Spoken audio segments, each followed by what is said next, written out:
As a young citizen of India, armed with technology, knowledge, and love for my nation, with a vision of transforming India into a developed nation, I'm joining Shobhit University. What about you? Very good morning from Shobhit Institute of Engineering and Technology, Meerut, a deemed to be university and its centers of excellence. Center for Informatics Development Solutions and Application, Center for Industry 4.0 Technology Studies and Application. Welcome our guest speaker of today's webinar, Mr. Deepak Pareek, founder, HnyB Social Data Analytics Platform, Managing Partner, HnyB Tech-Incubations Private Limited, an angel incubator for enterprising engineering college students, founder AgriChain Technology, and creator of DigiAgri and MyCrop AgriTech companies, Ahmedabad, Gujarat. And also the participants from India and abroad attending this webinar. International webinar series on open source digital technologies towards self-reliant India, Atmanirbhar Bharat, is being held on every Saturday at 11:30 a.m. to 1 p.m.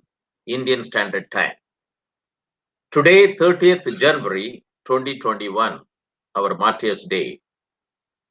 Under this international webinar series, these two centers of excellence, Center for Informatics Development Solutions and Applications, and Center for Industry 4.0 Technology Studies and Application, have organized 20 lectures, namely, Open Technologies to Provision Simple and Economical IT Infrastructure, a roadmap for students using free and open source software.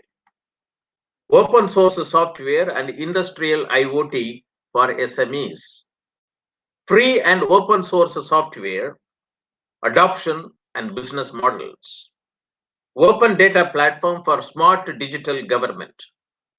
Technology imperatives, make in India for self-reliance. Edge artificial intelligence. Data governance for self-reliant India. Digital India, transforming governance and society. India's email service, citizen at indiamail.com in 22 constitutionally recognized languages. Ecosystem architecture for digital transformation. Education system cyber critical infrastructure. Seizing opportunities in open innovation and value creation network in the digital world for self-reliant economy. Ensuring food safety and compliance through technology. Digital India, urgent need for semiconductor manufacturing in India. Technology investment in agriculture value chain, role of foreign direct investments. Entrepreneurship and skill development, artificial intelligence design pathways. The rise of platform economy, revisiting value chain governance. The era of automation, industrial robotics, and Industry 4.0, Indo-German perspective of technology transfer, skill gap analysis, and opportunities.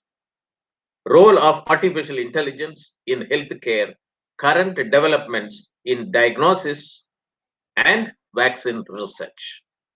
Today is the 21st edition of this very important webinar series. We will have the talk by a well-decorated techno entrepreneur, Mr. Deepak Pareek, on the topic Digital AgriTech and Agri Startup Perspective. Very important topic today is being held. Topic in this webinar series is a growing list. Technological imperatives, technology investment, open technology, open system, open infrastructure, open source software for open infrastructure, open hardware for open infrastructure, open data platform, open banking, open insurance, open innovation, value creation network, human resources development, entrepreneurs development, skill development, startups in open technology applications, open society, industry 4.0, pharma 4.0, textile 4.0, agriculture 4.0, etc. Industry 5.0, edge computing, edge artificial intelligence, data governance, digital India, India's email service, open digital ecosystems, cyber critical infrastructure, dark data, dark cloud, dark web, dark net, technology enabled food value chain governance in platform economy, urgent need for semiconductor manufacturing to make digital India a way of life in India, and startups. Atmanirbhar Bharat, the road ahead. It is the vision of our Honorable Prime Minister, Shri Narendra Modi, making India a self-reliant nation, rested on 5 I's: intent, inclusion, investment, infrastructure, and innovation, based on 5 pillars, namely economy, quantum jump, infrastructure, one that represents modern India, systems, 21st century technology driven, vibrant demography, and demand, whereby the strength of our demand and supply chain should be utilized to full capacity. This was announced on 15th May 2020 by the central government through a special and comprehensive economic package of rupees 20 lakh crore that accounts for 10% of India's GDP to bring the economy back on track. Vocal for local to make it global, a demand-based economy system which is self-producing, self-consuming, make in India, make for India, and make for global. The reforms announced have been systematic, planned, integrated, interconnected, futuristic for creating strong enterprises, generating employment, and robust supply chain. This is our intent. Digital world, the rise of platform economy, application of big data, new algorithms, artificial intelligence, blockchain technology, open API, and cloud computing is changing the nature of work and structure of economy. Platform economy is economic and social activity facilitated by digital platforms. And platform economy is the tendency for commerce to increasingly move towards and favor digital platforms business models. This provides an opportunity for SMEs and startups. Digital platform economy is emerging, and digital ecosystems are essential for digital transformation in the digital world. For example, social media platforms, knowledge platforms, media sharing platforms, service-oriented platforms. Digital agriculture platform is the need of the hour. Agriculture sector is the foundation of India's economy. It employs more than 50% of the India's workforce and contributes about 17 to 18% of its GDP. India's labor-intensive and subsistence-based agriculture sector is particularly vulnerable to global warming and climate change. Climate change has both direct and indirect effects on agricultural productivity, including changing rainfall patterns, severe drought, flooding, and changes in the geographical redistribution of pests and diseases.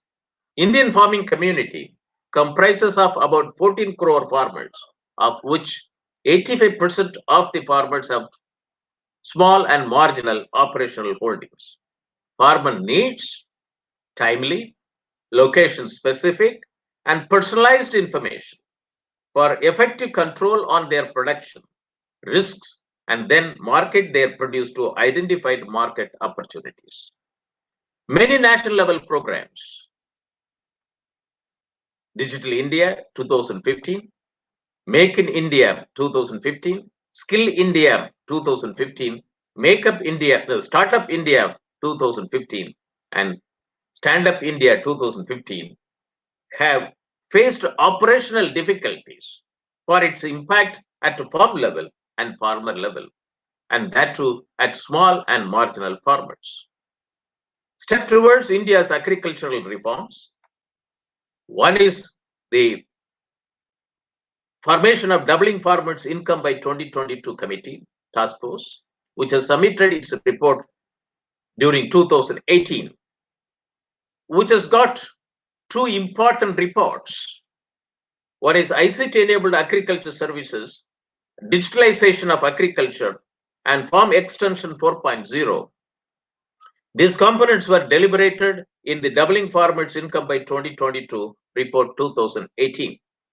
Digital Technology in Agriculture, Volume 12B, Chapter 7, 8, 9, 10. And Volume 11 talked about empowering the farmers through extension and knowledge dissemination.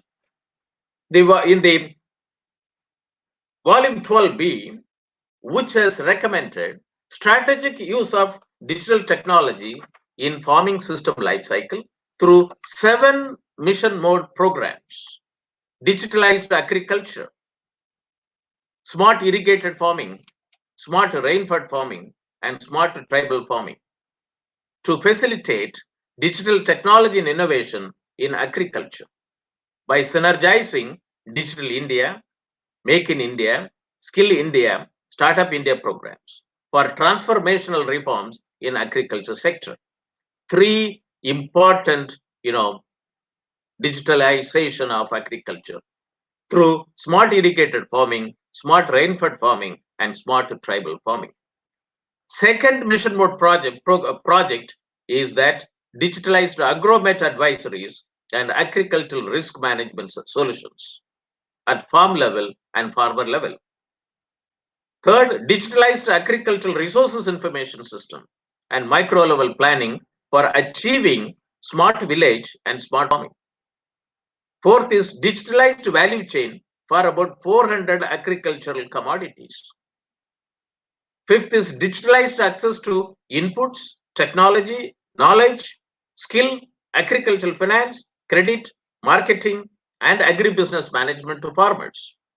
Sixth is digitalized integrated land and water management system per drop and more crop, for more crop.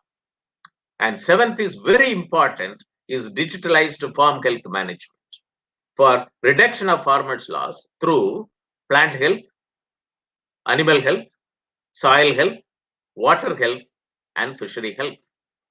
As of now, the farmer has to look at vertical silos.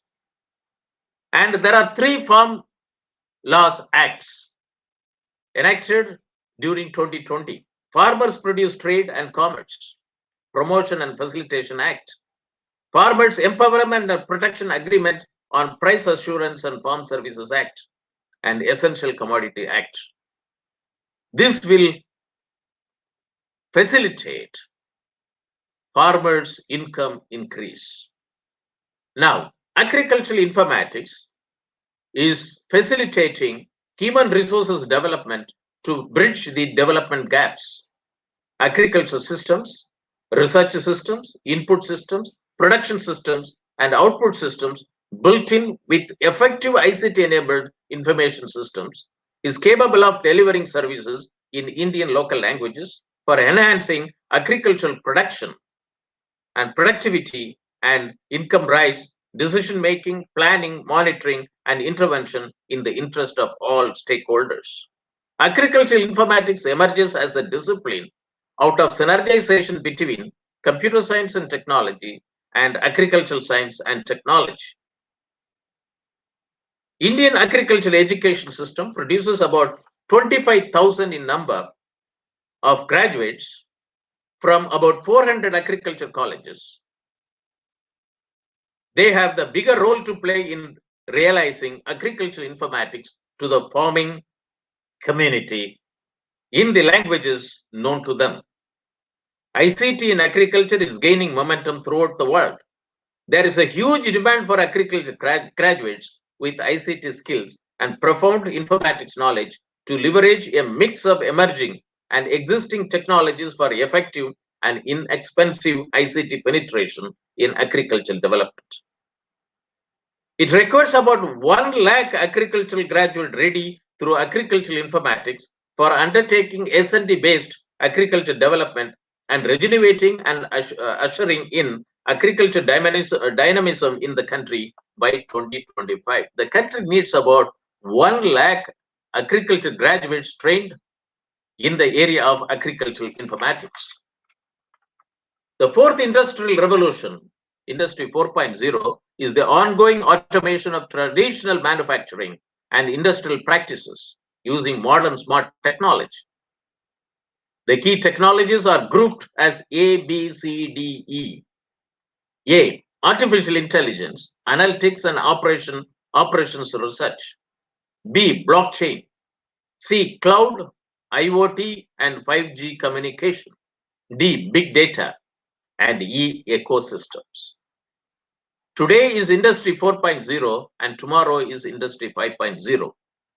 Agriculture technology, in short AgriTech, is a form of technological innovation encompassing data connected devices using information and communication technology, internet, artificial intelligence, agricultural biochemistry, and biotechnology, innovate food and farming robotics and automation, and smart warehousing and logistic. Three key characteristics affect the adoption of AgriTech. Three key characteristics affect the adoption of AgriTech. Cost of AgriTech product, complexity of AgriTech, and capabilities of potential AgriTech users. AgriTech in India has become a booming field with numerous startups working with the technologies such as data analytics, machine learning, and satellite map imaging, among others, enabling farmers to maximize their output. According to a NASCOM report, the Government of India supports AgriTech startups through its Startup India program. India is home to more than 735 AgriTech startups.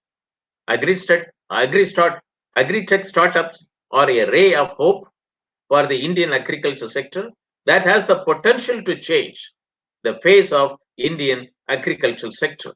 Emerging areas are as follows: food supply chain, nutrition system, preservation and storage technology, farm to market, residue management and responsible use of antibiotics, agrobiotech, agri-fintech, post-harvest technology, water tech, post-harvest, predicting agriculture, AgriTech, IoT, artificial intelligence, automation, robotics, drones, decision support systems, and ICT, plant production and protection, animal husbandry, crop protection, sustainability and food quality, sustainable feed, meat grading and quality, on-farm sector technology and remote sensing, soil health tech, waste reduction, land utilization, etc., etc.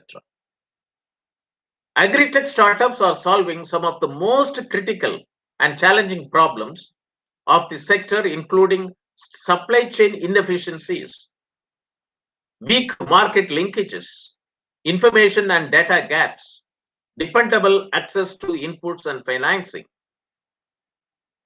AgriTech startups in India are transforming agriculture by developing innovative digital solutions to maximize productivity, improve market linkages, increase supply chain efficiency, and provide greater access to inputs for agribusinesses.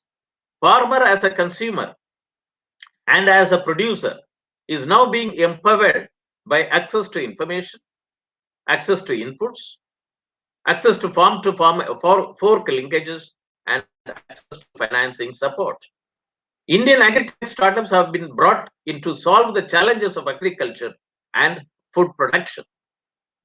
Indian agri-tech startups are operating in a market with an estimated potential of $24 billion by 2025, according to Ernst & Young report.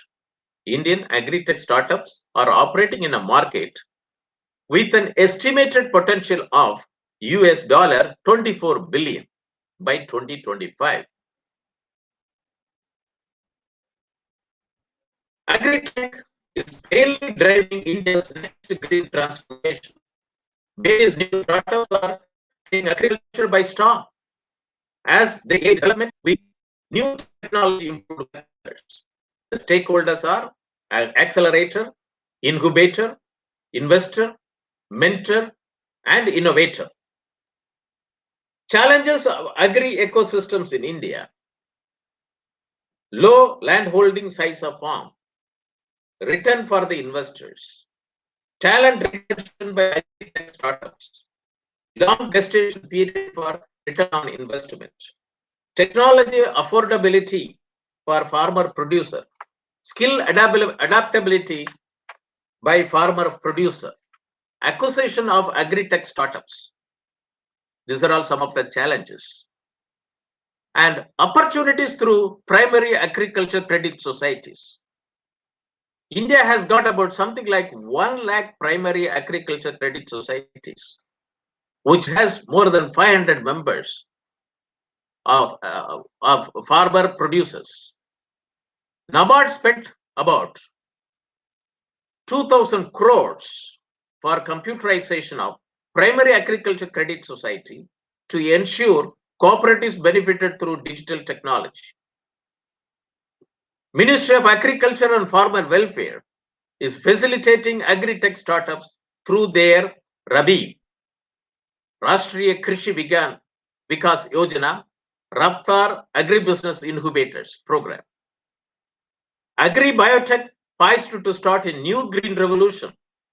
Agri-biotech encompasses an expansive landscape involving biological, chemical, and even digital processes used in its two major sectors, plants and animals. UPL, a Indian multinational agriculture company, recently unveiled Open Agriculture Center, a research and development hub in Durham, North Carolina, that incorporates climate-controlled research glasshouses and dedicated space for formulation, analytical chemistry, and biochemistry laboratories. UPL intends to use this Open Age Center and its extensive field testing network to foster partnership with other agri innovators, micro entrepreneurs, agriculture, skilling, and startups. It is acronymed MAS. It is becoming a mass program, massive program. Digital technologies are critical for increasing productivity of agriculture and making agriculture fair for farmers, ensuring reduction in food loss both at pre and post-harvest stages, and ensuring food safety and security. Various technologies from artificial intelligence, machine learning, blockchain, drones, satellite, and IoT are redefining the agriculture across the globe. Digital agriculture market growing at 18% annually and expected to reach $8 billion by 2025. India now has about 38,756 officially recognized startups, with 27 unicorns, 8 of which achieved this status in 2020. And India is the third largest tech startup globally. 5 years since Honorable Prime Minister Shri Narendra Modi launched the Startup India initiative, we are witnessing a golden chapter in the history of Indian entrepreneurship. National Education Policy 2020 promotes student entrepreneurs by offering vocational education in partnership with industries and introducing coding for school children. The National Digital Health Mission presents opportunities for health tech startups. The New Farm Act gives greater choice to farmers and incentivizes startups to transform agricultural value chain in storage, finance, transport, aggregation, and marketing. AgriTech startup Inform as a business can facilitate one agri startups in per block, means 6,500 agri startup at block level, or even about 2.25 lakh AgriTech startups, one per each gram panchayat. The recent released draft space policy states that Indian entities can undertake design, development, and realization of satellites and associated communication systems. They can establish a satellite system through their own built satellite or procured satellite. This is from a report from Niti Aayog. Let us now turn to the address on digital AgriTech and Agri Startup Perspective by Mr. Deepak Pareek, our guest speaker today. In this talk, Mr. Deepak Pareek will discuss about various challenges faced by AgriTech startups, including both operational and structural, as well as the way the speaker tried to address them. This topic will motivate and galvanize the participants watching over telecast through facebook.com, Sobit University, India, or youtube.com, Sobit University in, for motivating them to establish AgriTech startups to strengthen agricultural informatics of the country. This requires skill development and entrepreneurship program for rural use through MTech, PG diploma, BTech in agricultural informatics program. Robotics process automation through virtual software agents, cyber physical systems, and physical robots provides enormous opportunities for products development by emerging technology startup. Let me introduce our guest speaker, Mr. Deepak Pareek, to the participants of this webinar series. Mr. Manish, please display the profile. Mr. Deepak Pareek is a well-decorated technocrat, honored as Top 10 Agropreneur 2019 by Future Agro Challenge and Technology Pioneer 2018 by World Economic Forum. He is also a member of expert panel of World Economic Forum on digital transformation. Mr. Deepak, through HnyB, is creating an ecosystem to deploy cutting-edge technologies, including machine learning, blockchain, geospatial, computer vision, drones, and IoT for improving profitability and productivity of marginal farmers on one hand, and providing valuable insights to agricultural ecosystems participants on the other. Initiatives undertaken by DigiAgri and MyCrop, two AgriTech company Mr. Deepak founded, have increased productivity of farmers, reduced their cost of cultivation, enhanced quality of product output, catalyzed sustainability of cultivation, and hence increased income of thousands of farmers across multiple countries. Deepak is also advising various private, public, and multilateral organizations in agriculture and technology domain. Deepak is a regular speaker of global repute, with honor of speaking at events of high repute, including Global Agriculture Summit, Greece, African Innovation Week at Ethiopia, World Economic Forum Annual Meeting of Champions, and World Economic Forum ASEAN and World Economic Forum Africa. Deepak is also a published author of multiple books on business and technology. Mr. Deepak Pareek, we welcome you to address the international webinar series on open source digital technologies for self-reliant India, Atmanirbhar Bharat, on the topic Digital AgriTech and Agri Startup Perspective. I have warmed up the session by my inaugural introduction. Over to Mr. Deepak Pareek.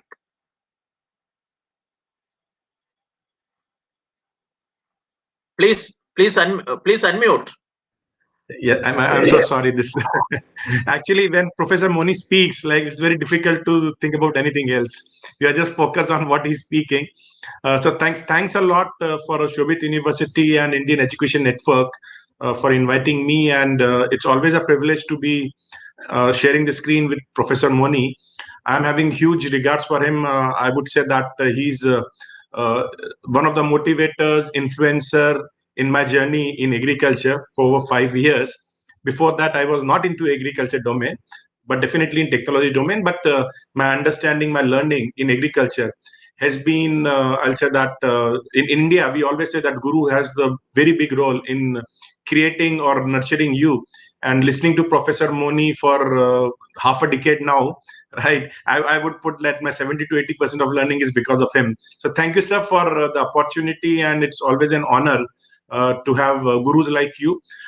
Today, the topic is very interesting. And the 5 years, the journey from someone who had very limited understanding of agriculture to today, someone who has created 3 companies in AgTech domain, exited 2, third I'm still working on, and currently through HnyB, working with 35 AgriTech companies from 4 countries. That gives me a privilege and honor in saying that I am doing my little intervention in making a world a better place by helping our farmers. So without wasting too much of time, let me get into my presentation itself. So I'm just sharing my screen. Do let me know once it is visible, so then I can go to my.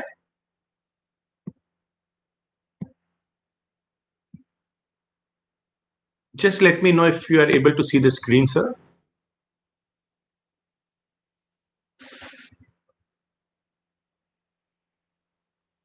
Hello, is the screen visible, sir?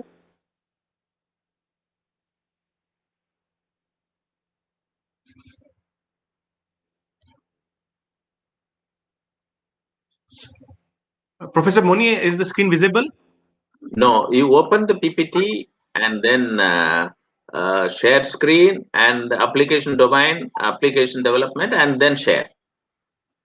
No, I've done that. It is showing in my case. It is okay. Let me again try it. So you come out and then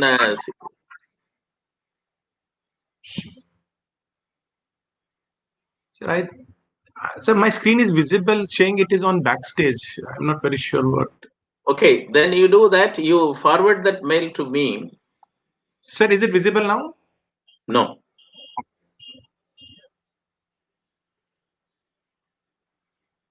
Just email it. Hello. Yes, sir. Email it.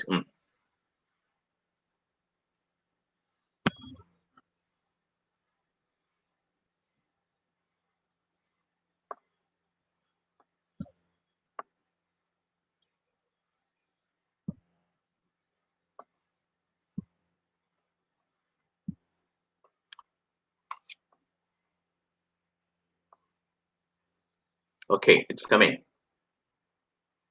Okay, good. Yeah. No, because sir, I think the reason could have been my video was on, so then I just switched on my video. It's working. Okay. So that's great. So sir, now you can see the full screen: digital agri tech startup and agri startup perspective, right, sir? Okay. Sir, I am saying you can on your video. There is no issue when you switch on the video.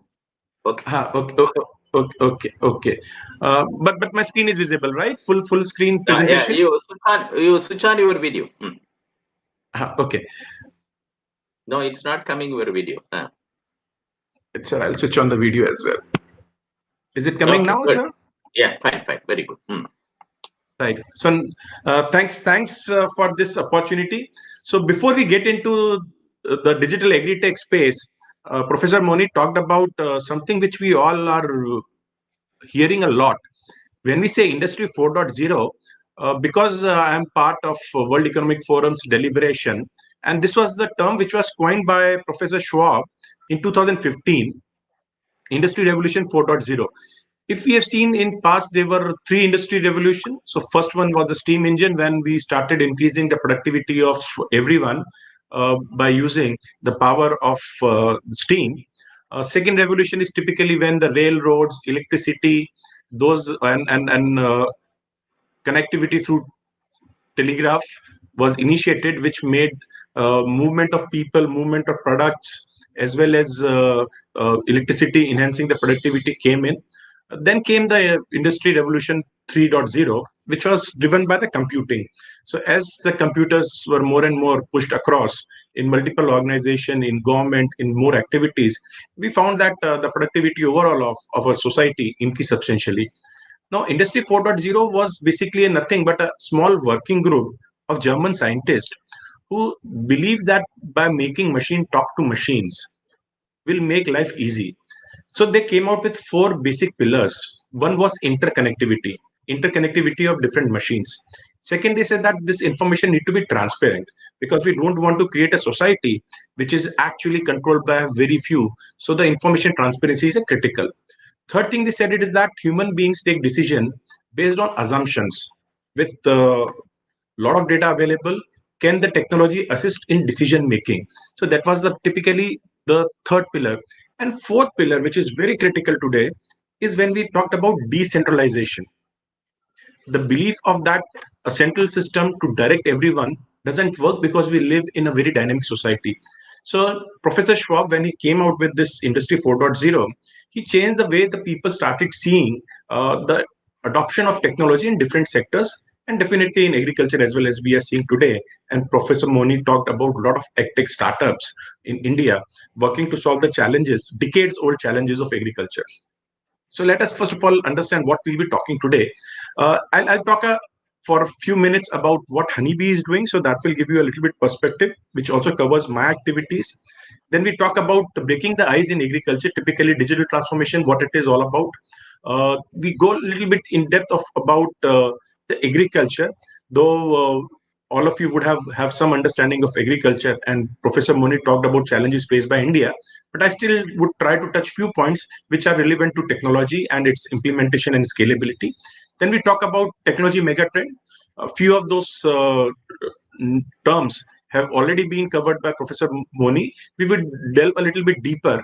The idea of talking about technology megatrend is that for the young students and academician to see where the opportunities would be there in case they intend to become a startup, in case they want to be an AgTech player, in case they want to solve the problem of Indian agriculture. Then we talk about a very important concept of data-driven agriculture. And then I would be talking about few more countries to give us a perspective that actually how they evolved and today are becoming powerhouses of AgTech, typically Israel, the Netherlands, and China. And then we talk a little bit about how India is moving on the path of AgTech and what are the typical companies which are doing a great job, specifically from three different areas. We'll do a little bit of talk on that. So actually what HnyB is, so we are a company which work with the mindset of unlocking the opportunities by making the offering of those companies we work with, typically AgTech companies, more profound, more scalable. We work them through research, technology, digitization, and consulting. So typically we have two types of solution. One is we call it as AgTech market, and then the market access support. So idea is that can we create an ecosystem for AgTech companies where they can reach out to their customer and create value for them. Today, if I'm a farmer and somebody tells me that I should be using blockchain, believe me, I have no clue what he's talking about. Or somebody comes and say that use AI, I have no clue what he's talking about. Now that gap we want to bridge, where we go to a farmer, a producer, to a government, or to a company which is in agriculture or agribusiness, and tell them the holistic solution, which would be having multiple companies participating in it. One company would be doing typically your remote sensing solution. Other company would be using that remote sensing solution to create insight using AI and ML tool. And third company would be implementing it on ground by putting their IoT and handheld devices. So typically creating a holistic model where an end user get value, and especially that end user is the farmer. Second, we work with AgTech players to provide the market access support. The challenge which we found that the AgTech companies from developed world, typically when we say Europe and Northern America, to come to Africa and Asia is that they say the size of landholding of farmer is small and it's very difficult for them with minimum risk to enter these markets. But if you see some of the technologies created by these countries have been, I'll say that, excellent. Now, there is no point in reinventing the wheel, whether we talk about irrigation technologies, though we have a lot of research going in India as well. But if you see some of the companies which are in Netherlands and in Israel have been able to solve that problem in a very beautiful way, why can those technologies be put in India as well or in other developing countries? So typically we try to become a bridge in connecting AgTech companies from across the globe to Asia and Africa. Similarly, an Indian company which wanted to work in Africa, their challenge was to have right sort of partners, right sort of access, and we provided them so that they can roll out their tech solutions outside India as well. So typically we work by market mapping, business models, tech strategy, go-to-market strategy, finding partners. Regulation and compliance is another very key issue because agriculture is a very, very social, economical, and politically sensitive subject. So you need to be on top of regulation. Otherwise, you end up on the wrong side of the law. And we help in close to 18 countries in companies understanding regulation. Then revenue activation. A biggest problem with edtech companies today, specifically the startup, is that from where the revenue is going to come. With most of the developing world focused on investment from government in agriculture, we create alternative revenue channels for them by working with the stakeholders, whether it is a multilateral agencies, whether it is private sector players, whether it is input output companies. So we try to create alternate revenue generation possibilities for startups. Pilots and scale up. Once you have understand that what you want to do, the challenge is that from where to get those farmers to test your solution.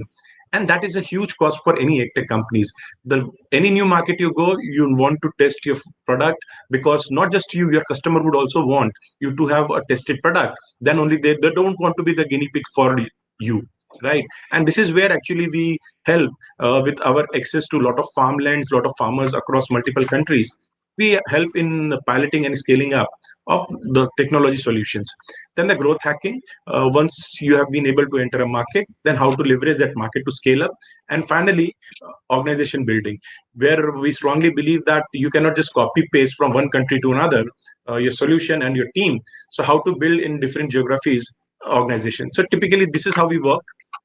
We work across the value chain from NGOs to government, bank, financial institution, agri input companies, cooperatives and FPO sector, tech companies, definitely extension service companies and organization, corporate farming, insurance and risk management solution for agriculture sector, commodity buyers. So we work with more than 300 ecosystem players across the agriculture sector and using multiple technologies, which going forward I'll talk about.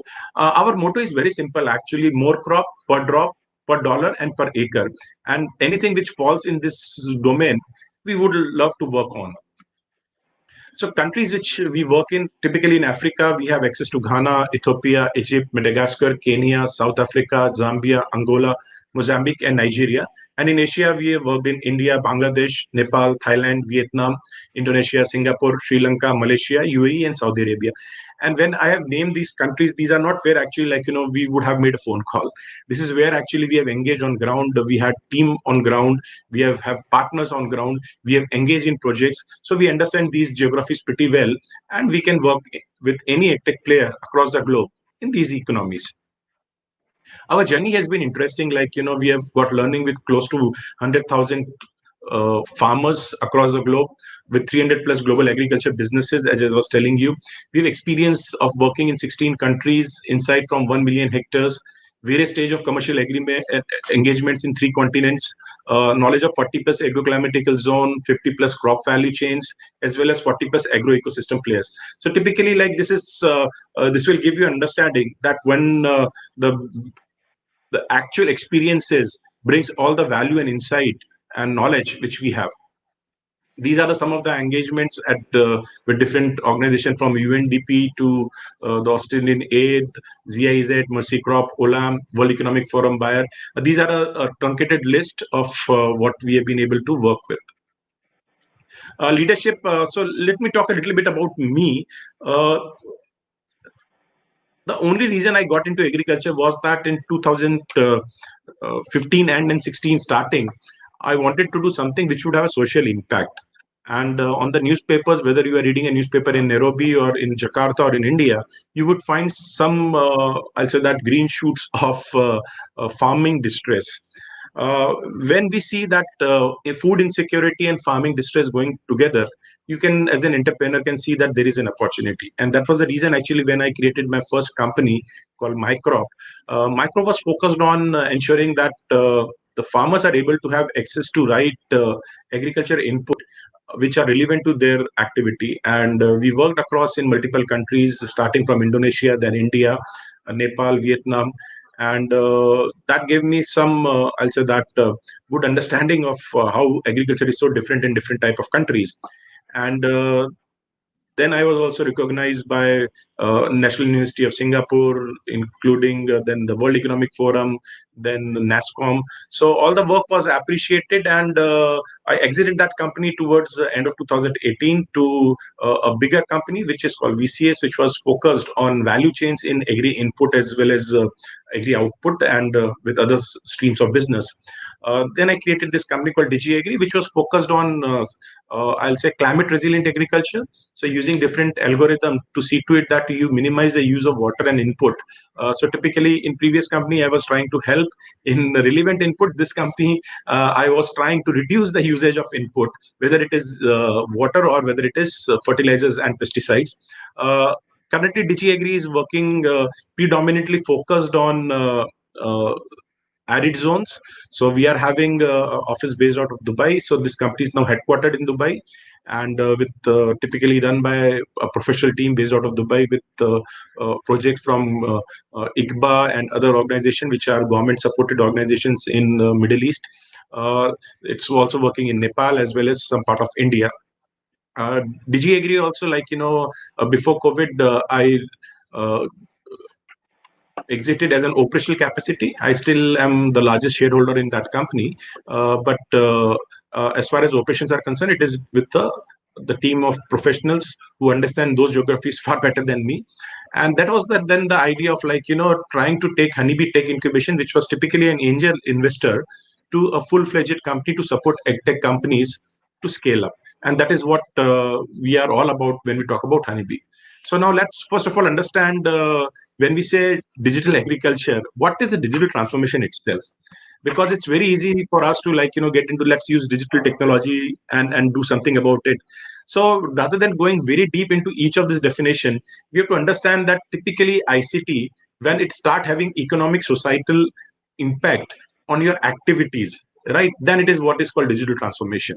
It is just not about using an technology, typically information communication technology, in the day-to-day activity. It is about a focused effort in achieving the goals in productivity, in efficiency, in profitability, to see to it that any sort of technology, right, which are communication or information technology, can be leveraged to give value.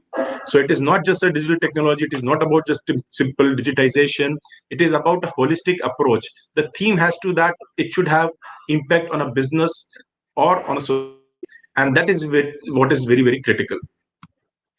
So what are the key to success, right? So typically, if you see that they are enabled for sure by digital technology, right? A digital transformation project is definitely underpinned or enabled by the digital technology, right? But at the same time, you have to see to it that adoption is an ongoing process, right? It needs cultural change. It needs change in the thought process. It is typically value in your business aligned to adoption of a technology. Secondly, because the technology changes every day.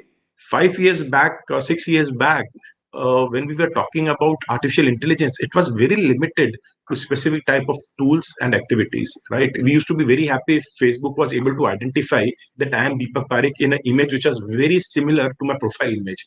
Today, if even a third party posts my image on Facebook, it gives me a trigger saying that somebody has posted this image. Do you want to tag yourself?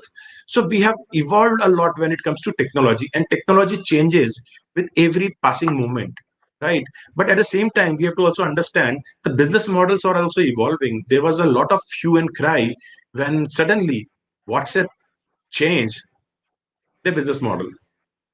when they say that the privacy policy, it's fine, we have run it so far, now we want to monetize it. So we would be indexing your data to send advertisements to you. And the whole world got into a tailspin.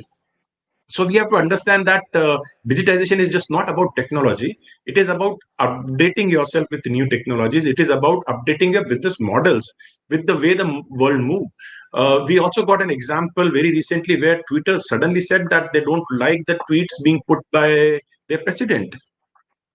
Now, think of a scenario. I'm not saying it's right or wrong. That is the courts in America to decide. But we have to understand that the control a technology can have on both the society as well as businesses is humongous. So a digital transformation in any industry need to have a holistic view rather than a very piecemeal view of getting excited with the technology, saying, wow, we have got AI, now let's use it.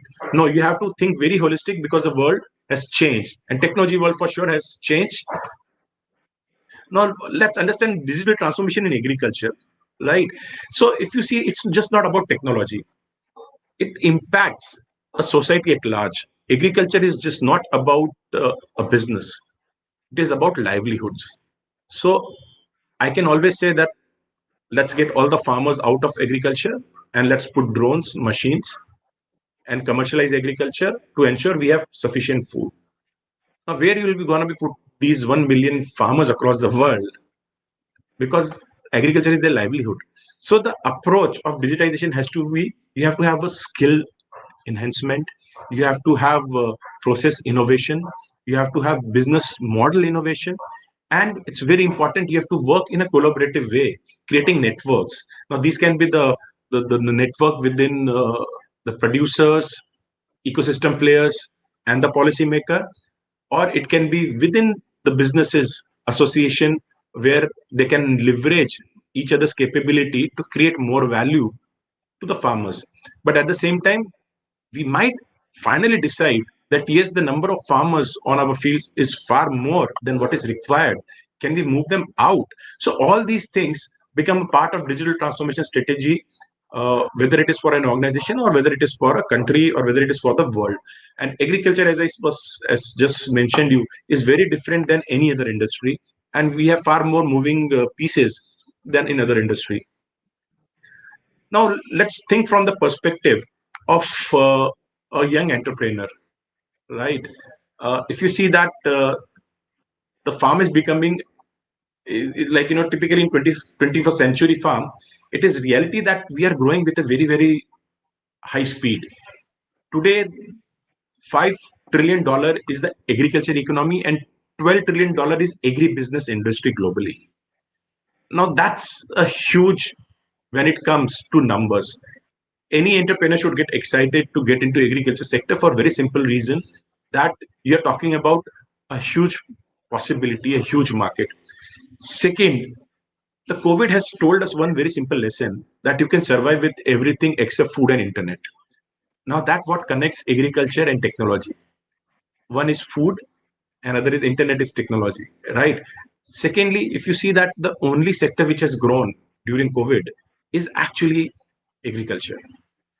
While we are seeing negative growth, except China in most of the countries, the agriculture GDP growth in most of these countries is still very much there. Another area is that the second stage of digital transformation is where you are connecting technology, products, and data to create high value. Digital transformation is just not about like saying that I'm having a tech solution. It is, or I'm having the data. It is, can we assimilate that data and create insight out of that? Now, the third stage is that what you do with the insight. You'll have to work with, as Professor Moni always promote, the value chain approach. We have to create those value chain and use this insight to make those value chain more robust while creating value for both food growers and food consumers. If I keep on talking about farmers, I'm also neglecting the consumers. People like you and me who are not on-hands farmer, we need a food which is safe. We need food which is economically viable for us. Otherwise, a large number of people who are below poverty line across the world will face hunger. So if you see that digital transformation, we have to move toward different stages to understand the value of digitalization can bring to the agriculture. Now let's understand a little bit about agriculture. So if you see that before 1960s, we had a very simple ecosystem in agriculture, right? There were inputs which are typically seeds, animal waste, farm waste, water, human labor, activities like manual cleaning, resources like gunny bag and silos, and reach was typically, if you see that, local. So I produce for myself and few villages and maybe a couple of towns around me. So agriculture was not very difficult. It didn't require too much of thought process, and the value chains were pretty short. Now, if we see post-green revolution, right, suddenly we found that the input are seeds, fertilizers, crop protection, chemicals, mechanization. Activities has increased from drying, cleaning, sorting, aggregation, conversion, and resources also have changed substantially from just typically old days gunny bag to the polythene bags, silos, chemical treatment, cold storages, transportation, and now reach is global, right? Typically, if you see that for both perishable and non-perishable, rice which is being produced in Vietnam goes all the way to Africa and US, and the wheat is produced which is in Russia go all the way across the globe to Dubai and Middle East. Or similarly, beautiful okra which is or potatoes which is grown in Gujarat goes all the way to America. So we are seeing that because the value chain length has increased, far more resources and activities are required, and hence we are for cultivation also during the crop cycle. There are far more input use, and which has increased the cost of agriculture substantially. So if you see that current, we live in a very imperfect world for a very simple reason. First of all, we are having a challenge of food security. If you go by Food and Agriculture Organization's report, before COVID, we were having 820 million people who were food insecure. And recent estimate says that post-COVID, we are looking that close to 1.2 billion people would be food insecure, and maybe 500 million would be seeing extreme level of hunger and poverty. Now, that's a big question mark, that is our society on the right track? How can we have a scenario where we are having such a humongous food insecurity? On the same hand, we also see agrarian distress. You have seen that farmers sitting all across Delhi. Now, that is a very clear, evident way of seeing that there is agrarian distress in India. Now, that is just not an Indian story. The farmers in Mexico, farmers in California, they are also protesting, right? These are some of the developed economies. And there also there is a agrarian distress. There is a huge amount of subsidies being paid in developed world. Still, the farmer there are in distress. Similarly, when you go towards Southeast Asia, Philippines, Indonesia, there is a distress. There is a distress in China. In fact, the China's first revolution, which created China of today, was a peasant uprising, right? So we have seen that over for 7 to 8 decades, continuously, there has been major agrarian crisis globally. So we have not been able to solve that. Now, other than these two challenges which were there for decades, we have now another challenge, which is man-made challenge, the climate change. There is estimation that 8 to 10% fall in the productivity of agriculture is going to happen just because of climate change. And I am the first hand I'm having the first hand experience of seeing it. In Ethiopia, we were working with a lot of coffee growers, and they used to actually harvest every day or every alternative day during the fruiting season. Because of climate change, there is increase of more than 1.5 degree of degree Celsius in those coffee growing areas in Ethiopia. And because of that, now they are harvesting every 7 days. There is a humongous fall in the productivity of those farmers with nothing changing except just the temperature and the climate. So we are seeing that the climate change is going to impact all of us. If you see that even in India, there are severe distress in availability of water. Agriculture is responsible for 70 to 8% of fresh water being used. And if we continue the way we are doing, we are having challenges on our hand. So if you see food security, the problem is that it doesn't stop here. By 2100, we'll be having 2 billion people added, while we are not able to feed close to 1.2 billion post-COVID already.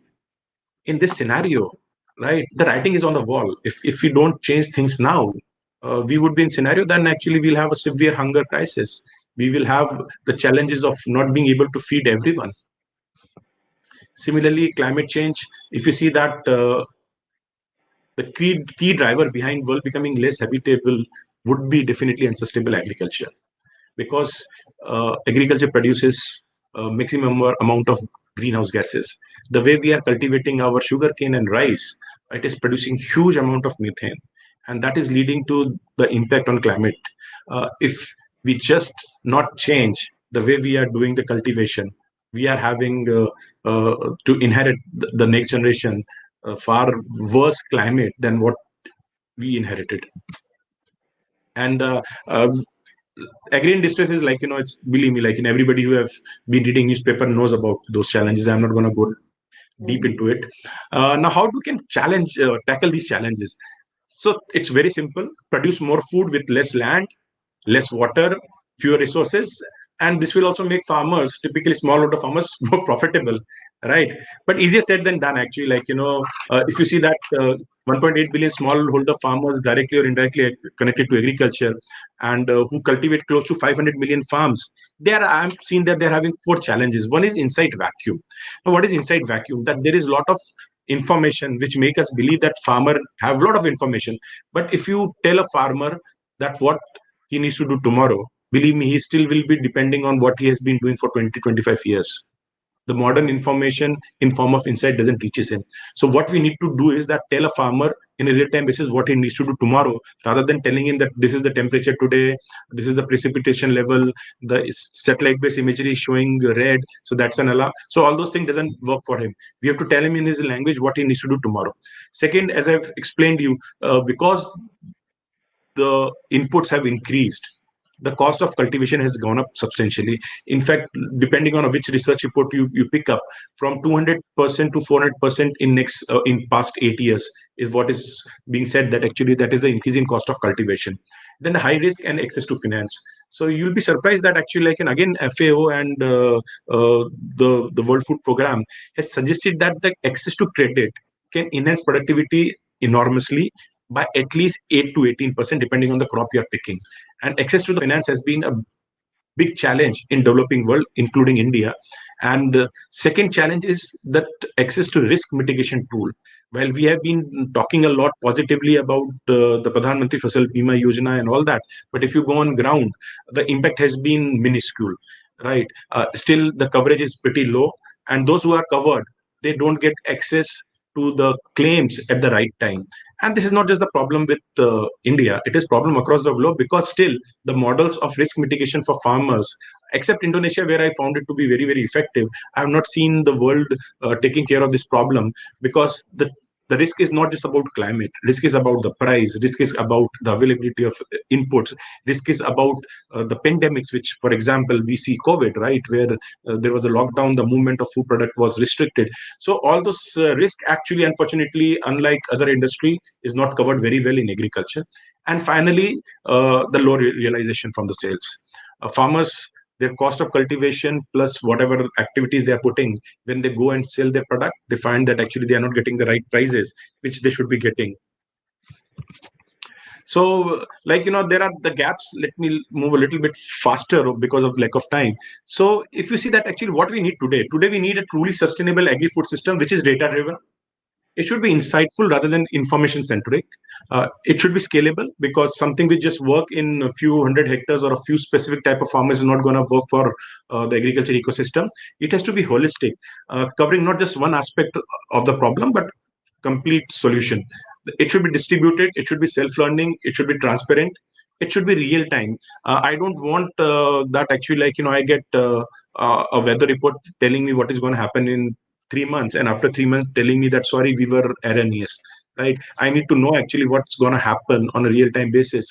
Should I do the irrigation today, or there would be rain? And in case there would be rain, actually, like, what would be the level of the rain? So we need to be having a solution which are more customized to the farmer's need.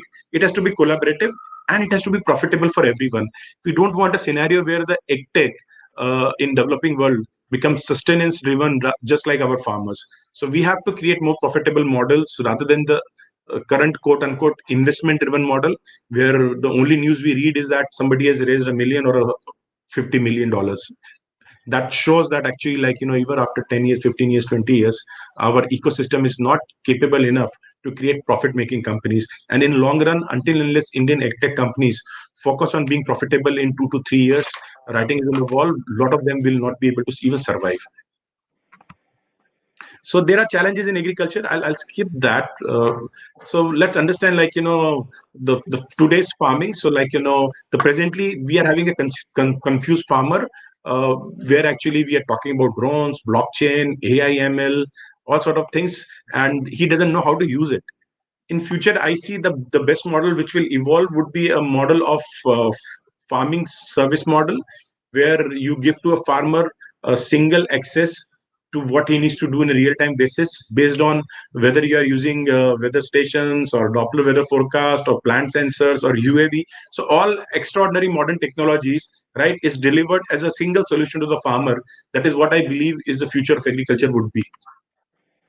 So now let's go a little bit about typically how the 6 mega trends in agriculture are working. So first thing is definitely big data. With the amount of data we are creating in agriculture, from our smart tractors to the sensors on the ground to the satellite imagery and drone imagery and UGVs on ground, we are creating a lot of data, and big data technologies are very critical to that. Second is blockchain. So typically you would have heard about blockchain. We'll talk about it a little bit in depth. The idea is that agriculture, as I was telling you, is just not about a business. It is also a livelihood. So we have to see to it that the farmers which put 70 to 78% of economical activity end up getting 12 to 18% of economical value.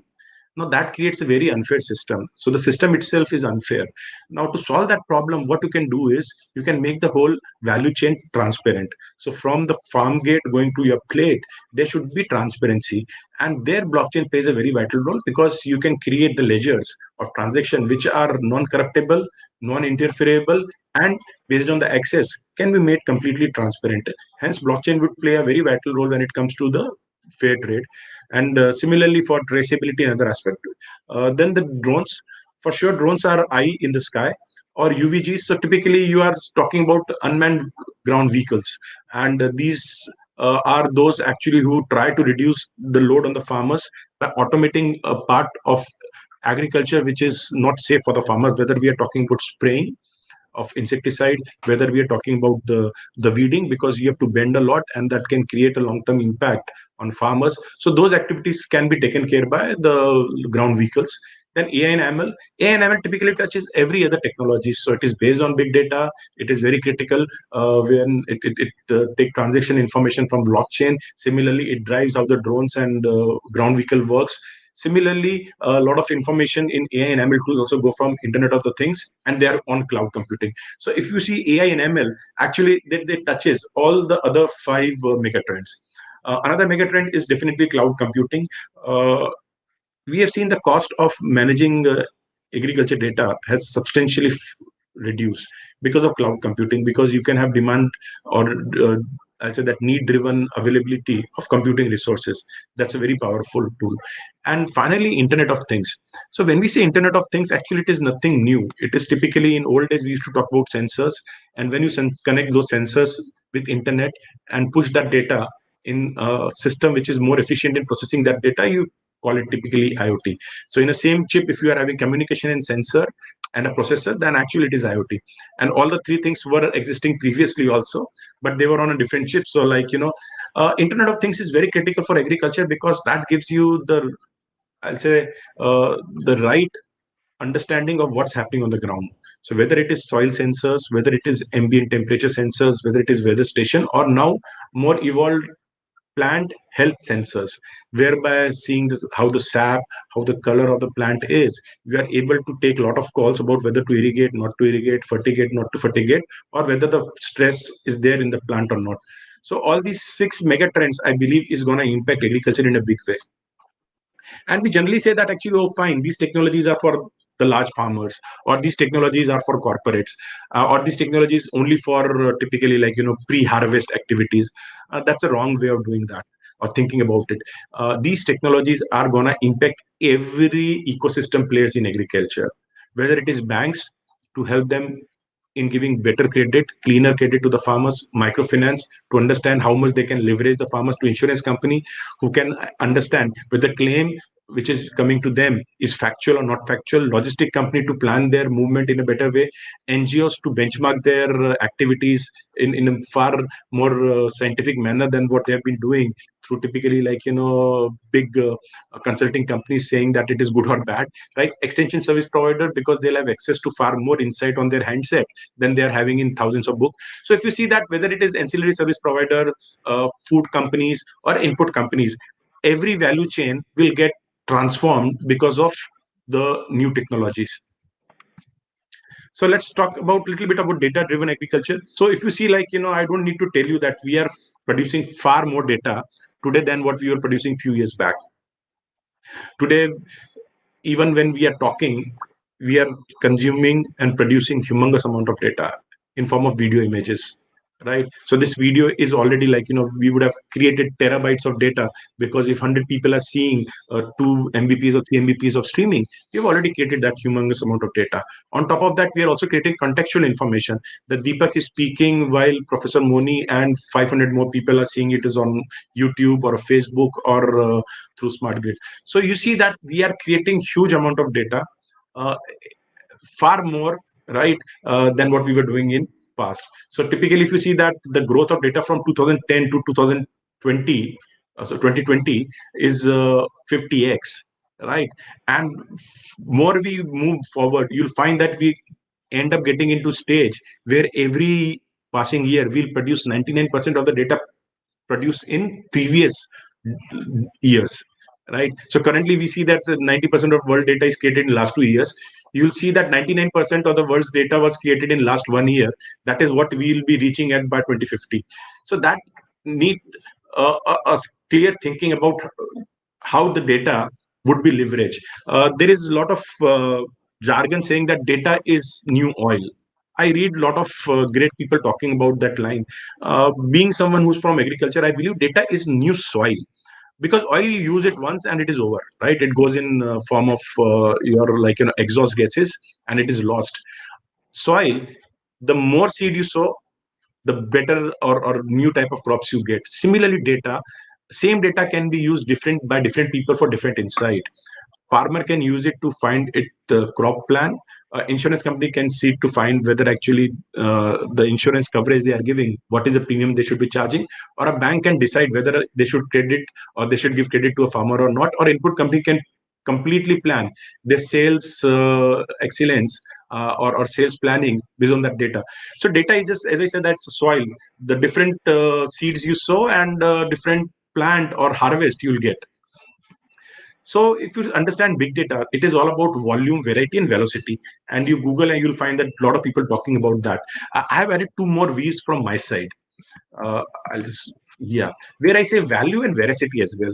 So volume, variety, and velocity, everybody talks. What is veracity and value? We live in a modern age where, if you have heard, the data is corrupt.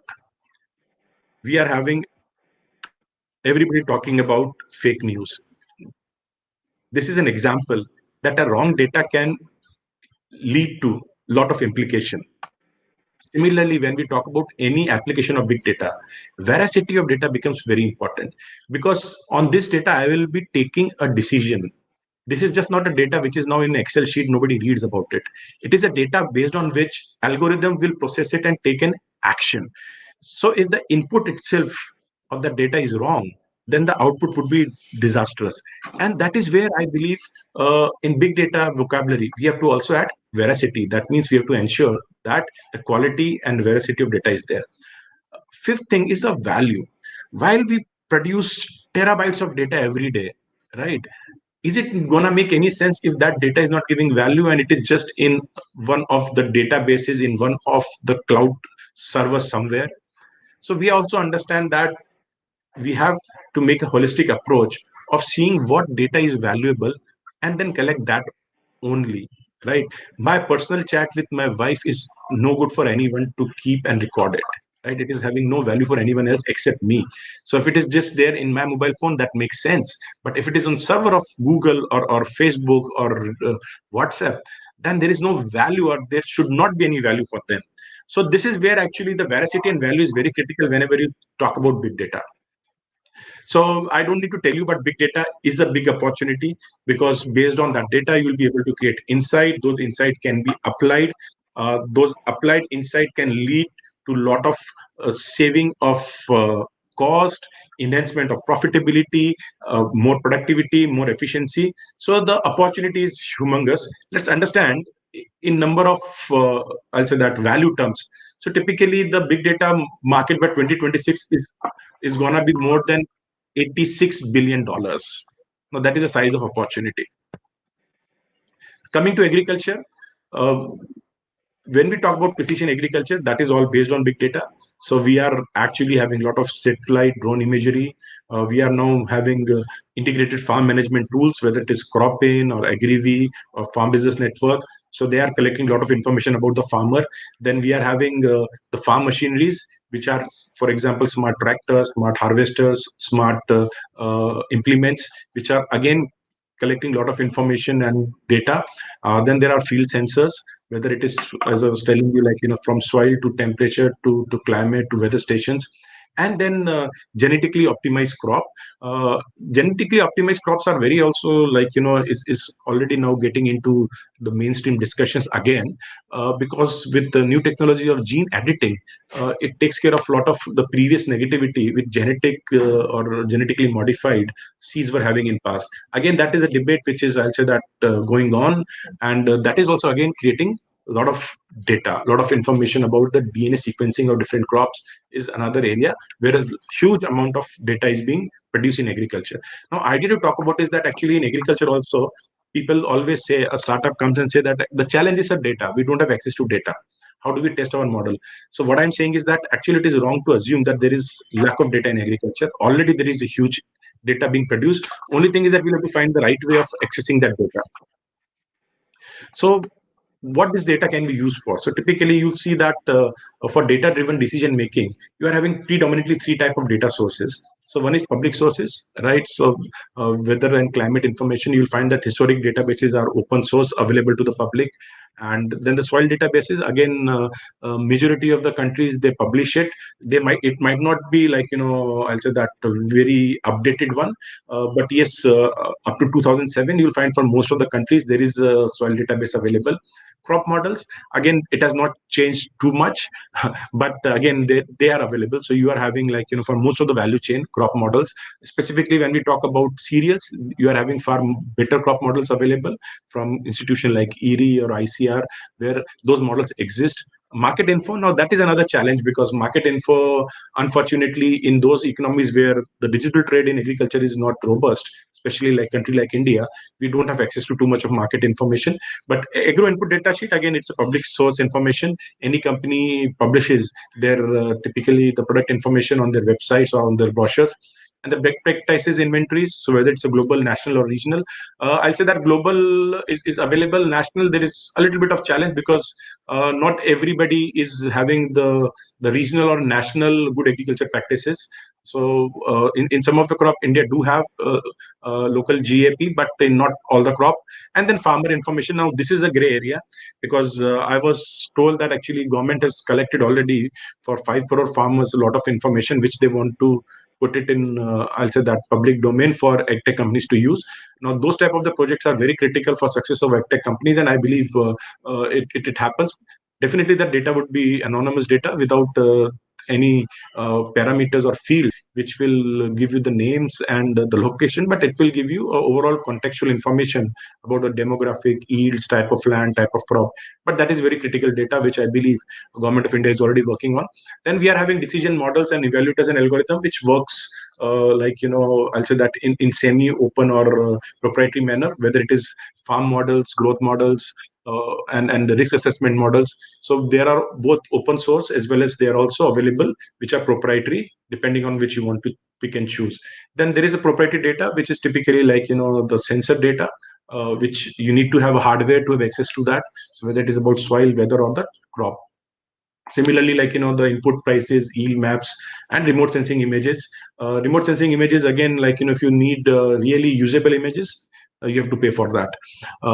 The Copernicus or ISRO images, to analyze them to have impact on an individual or contextual farmer is difficult.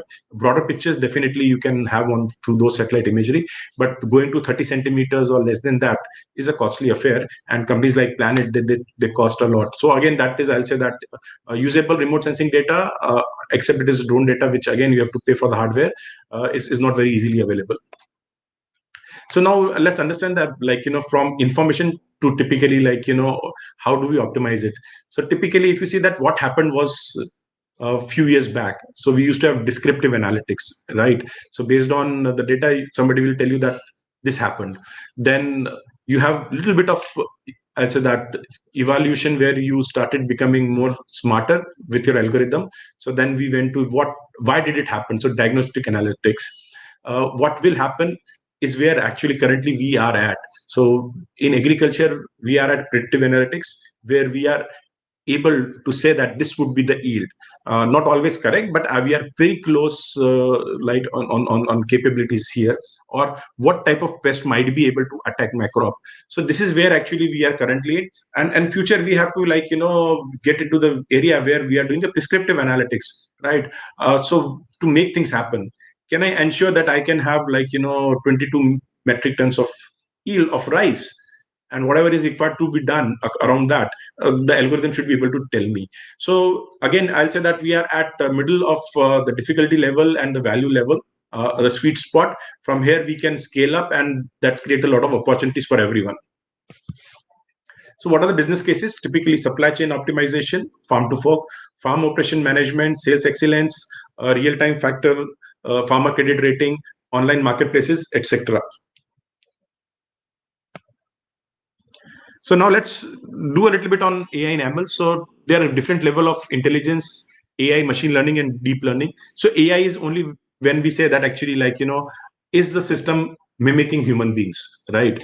So that's very simple. If I'm able to identify something by seeing, if system is able to do that, that is artificial intelligence. Now, when in AI, to make it better, I create typically a loop, which is called feedback loop. It becomes machine learning. So that means what? That my intelligence will not be restricted to what it is today. With more new data coming in, I'll keep on improving. So if I give in more images, my image processing would be better. So typically 5 years back, when things were not very, I'll say that, optimal with the Facebook identifying you, now they are able to immediately identify you anywhere from the world. That is because their algorithms are machine learning driven. Now, when you have multiple layer of machine learning algorithms, that creates something which is called deep learning. So typically, where you are having neural networks just like human being. So neural networks are nothing but typically they mimic your brain, where you are having, just like your neurons, you are having algorithm.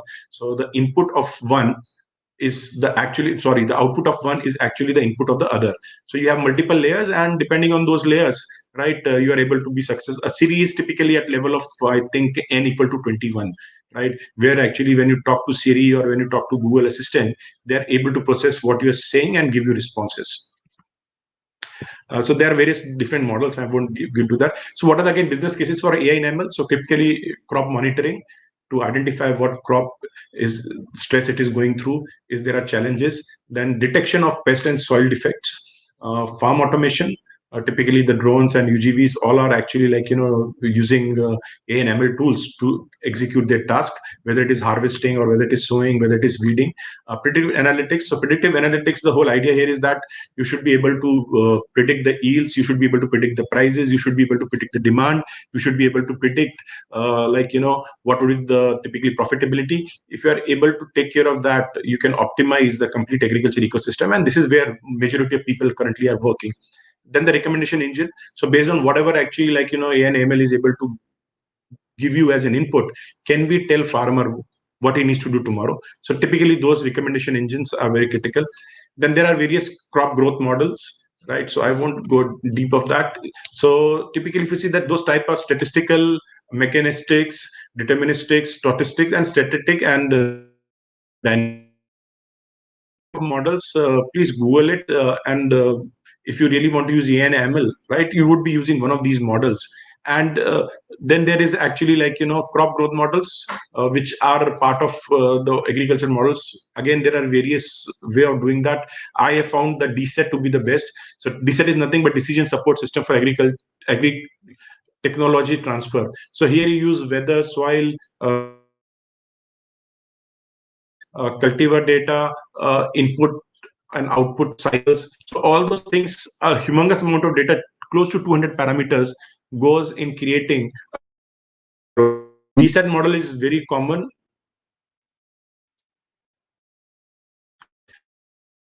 Was a solution which collects on-ground data, agronomic data, third-party data.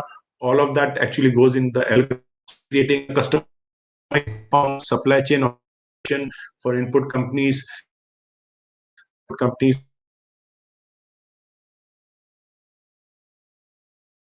prediction and forecast for planning. So all those things is what these algorithms are able to do that. Now let's talk about some of the countries which has done pretty well when it comes to AgTech. So Israel is one such country where actually they want agriculture to be an agribusiness and driven through technology.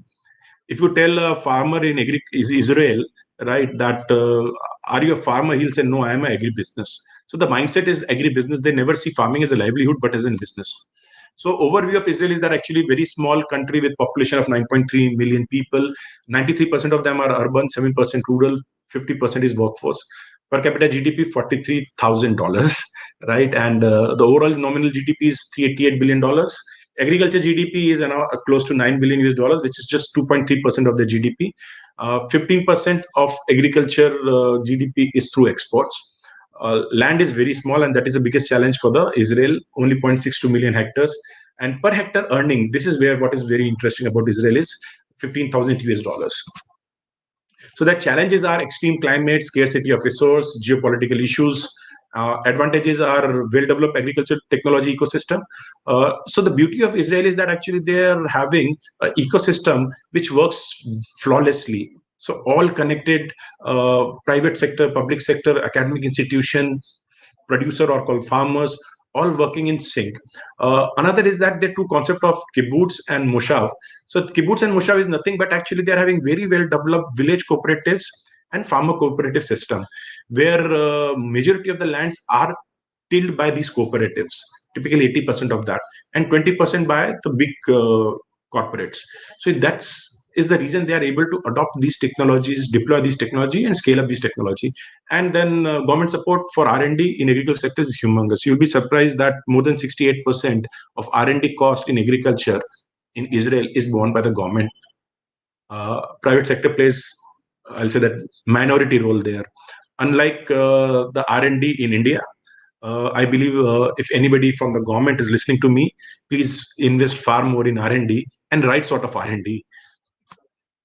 So if you see some of the innovations, there are predominantly 6 sectors of AgTech, which Israel is doing very well. One is irrigation. So Netafin, Mana, Subplants, Citrus. I won't go in depth in these companies, but the idea is to share with you that if you get time, please Google it and the humongous work they have done.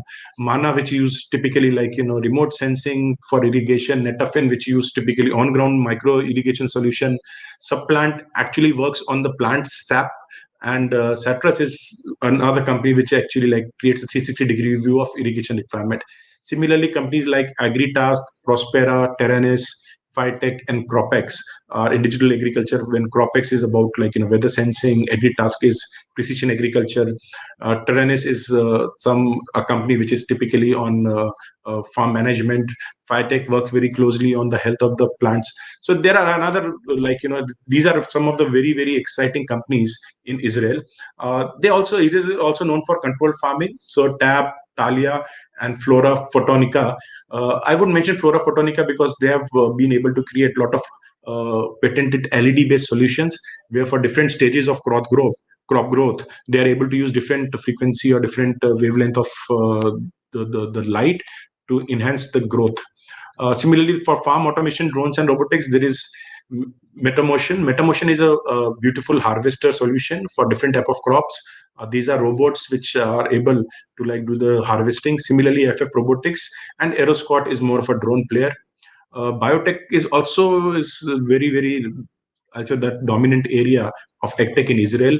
Energene, Equinium, and Phenom Networks. These are companies which are working on genetics, coming out with the right inputs, right pest control solutions using biotechnology. Post-harvest management, again, Israel has played a very vital role because they do a lot of export. So companies like Valentis, Safe Foods, and Amaze are some of the companies which are doing really awesome job in increasing the shelf life of the products output, or typically the commodities. So yeah, these are some of the main companies which I believe you should read about: Cropex, Terranis, Supplant, Phytech, Agritask, Prospera, Mana, Netfim. We work with some of these companies to bring their solution to Africa and Asia. Next country in my radar is Netherlands. Now, the beauty of Netherlands is it's such a tiny country, and it exports a lot. So it is having intention of feeding the world. In fact, 140 countries across the world are using technologies which has initiated from Netherlands. So again, a very small population, 17.4 million people, 92.5% of them are urban, 7.5% rural, 52% workforce. Per capita, again, 51,000 US dollars nominal basis, 886 billion US dollars is their nominal GDP. When it comes to agri-food GDP, now here you'll see that I've removed agri GDP but put agri-food GDP, because Netherlands is very much focused on food processing as well. So they don't just say agriculture GDP, they club the food processing as a part of agriculture ecosystem. Hence, they say agri-food GDP, which is close to $391.6 billion, which is 44% of Netherlands GDP. Agri-food export is 114 billion. In fact, they are the second largest exporter in the world. And again, when it comes to the net export, second largest, 21% of total export is agriculture and food product.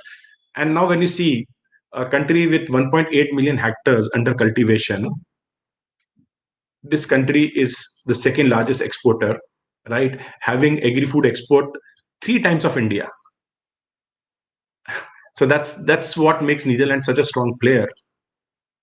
Now, Netherlands has been able to achieve this because of a person called Sico Mansholt, right? Sico was actually their agriculture minister just after the World War. After the Second World War, Europe and hence Netherlands was going through a huge amount of hunger. The cultivation was not there. There was a destruction because of the war. And this is where the Sico came out and he said that we need to ensure that the Europe and Netherlands never see hunger again. And he started investing in R&D. He started investing in typically controlled farming. So if you go to some of the areas in Netherlands, you'll find that actually it is a farming area, but you'll never find an open farm. It is all glass houses. The world talks about greenhouses. Netherlands is predominantly focused on glass houses, and those glass houses, you'll find that actually they are humongous buildings, right? And when you go inside, you'll find nothing. You feel like a farm. Everything is automated. They are having possibility of creating agroclimatical zone from everywhere in the world. You pick a geo location, and they would be able in 2 days to create a complete agroclimatical zone in that greenhouse, equivalent, similar to that specific geocoordinate. So that is the capability of Netherlands agriculture innovation is. 2010, Netherlands again moved on something which most of the world is not even talking about. They said that we need to ensure we produce double with half the water. Now, that is what makes Netherlands very different, because they work on technology, not on today's need. They work on technologies what they believe would be required 5 years, 10 years, 15 years, 20 years, or half a century in the future. So let's understand what are the challenges of Netherlands. Limited land, subsistence farmland. So when we say subsistence, that means because the majority of land in Netherlands is being is taken from the sea by filling the sea. So the farmlands are sinking, right? So you'll find that farmland which is is sinking by 2 to 3 centimeters every year, leading to a lot of water coming into it. The water vulnerability is another challenge, because they have low and dry long spells, then excess water in the wet spells. And then because the lot of land is being taken from the sea, you find that the salinity is continuously increasing. Weather extremes are the recent phenomena because of climate change. Europe is going through weather which is like, 2 years back they had the the hottest summers, right? So those challenges are there. Then there is a lot of floods. So the weathers are becoming extreme in Netherlands and also in some part of Europe. The advantage is that they are having top R&D facility, right? Whether it is their own institution. So one of the institution of huge respect is Wageningen University and Research, which is doing humongous work. In fact, both in controlled farming, and you'll find that majority 40 to 50% of new technology is being put on ground by companies or organizations from Netherlands is actually developed in this center. They have very well developed agriculture and food ecosystem and large self-sufficient glass greenhouses. So they take care of their own food except for some of the cereals which they import. So what are the tech innovation? Typically, tech innovation happens in Netherlands in 4 areas. Control farming. So companies like Serthon, Botany Group, and Plant Lab. Plant Lab is beautiful in a sense. Actually, they create a container or a small controlled environment-based ecosystem for growing majority of crops. Right. In fact, 300 value chains can be grown through Plant Labs, a farm in a container sort of solution. Serthon is actually is a turnkey solution provider for green and glass houses. Again, they've created a lot of awesome technologies to solve their problem. Then there is digital farming to companies like 30 megahertz, AgroCares, Aris, biotech. There is companies like Saradis, Solenta, Corbion, which have done very well in when it comes to biotech. And this is something, this area you'll find not in majority of other countries, which is called sustainability. So sustainability in AgTech is something which I believe is what is keeping Netherlands on top of the pyramid when it comes to AgTech. So companies like Petcoff, which ensure that every waste from a coffee processing is used. Similarly, Peel Pioneers is where actually in food processing, every peel of any fruit is again used to create different values. And Protex is actually ensuring that the pest and insects are used to create a value out of them. So the idea of Netherlands is that actually let's go to circular economy where we are not creating any waste out of agriculture. And that is something which I believe no other country is focused on like Netherlands. Again, these companies, please have a look at it when you get time, especially Serthon, Solienta, and 30 megahertz. They are doing awesome work. Even Corbin, though it is a large company, they are doing really awesome work when it comes to biotech. The third country I want to talk about is China. I think because we are having lack of time, I'll just talk a little about Yuan Longping. So Yuan Longping is... Mr. Deepak, you have time. The presentation is very nice. Don't cut short. Okay, thank you. Okay, sure. Sir. Thanks a lot. So China, if you see, the problem of the China is very different because they had to feed a lot of people, right? 1.4 billion people. And currently, if you see, 63% of them are urban and 37% rural, right? But in early 1950s, right, the equation was 85% were rural and they were based on agriculture. And China has gone through a lot of challenges, right, from severe famine, hunger, wrong policies by some of their leaders, where actually they killed every bird because they believe that bird are eating grains, right? And that stopped pollination because they were or increased the impact of pest on their crop, leading to famine. So China has gone through a lot. Today, if you see that they are a very, very vibrant economy with per capita GDP of 11,000 US dollars. I know, when I'm talking positive about China, because of the national sentiment, it might not be seen positively. But the idea here is very simple, to talk about the achievement of some of the countries and replicate it. It has nothing to do with the political overtones. So apologies in case anybody is offended with it. But I thought China is a very critical player when we talk about AgTech innovations. And hence I brought up this. So apologies in case it hurts anyone. So again, the agriculture GDP of China is 1.2 trillion US dollars. That's 7.9% of their GDP, and which deploys 27% of workforce. Now, these are the challenges very similar to India, where India also we talk about between 15 to 17% of GDP from agriculture, while 60% of the workforce is involved in that. Similarly, if you see agriculture export, they are close to more than double to what India's agriculture export are at 83 billion US dollars, which is 3.2% of their total export. China also import a lot.